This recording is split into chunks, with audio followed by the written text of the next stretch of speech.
Magandang hapon, kapayaman. Samahan nyo kami sa aming vlog ngayong araw. Kasama nga pala natin sa ating vlog si Aling Maliit na sobrang excited pumunta na sa dagat.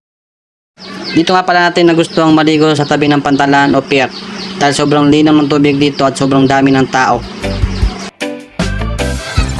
Sobrang enjoy si Aling Maliit kaya sinubukan ko siyang enjoyin pa ng sobra.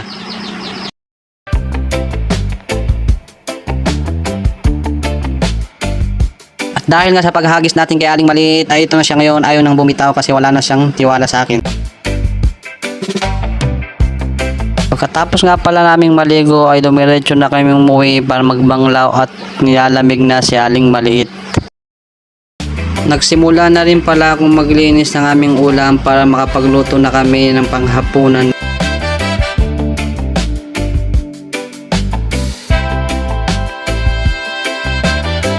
Salamat po sa panonood nyo. Pa-support na rin po, pa-subscribe sa aking channel. And pa-share na rin po sa inyong mga kaibigan. Pa-comment na rin po kung saan umabot ang aking video. Thank you po.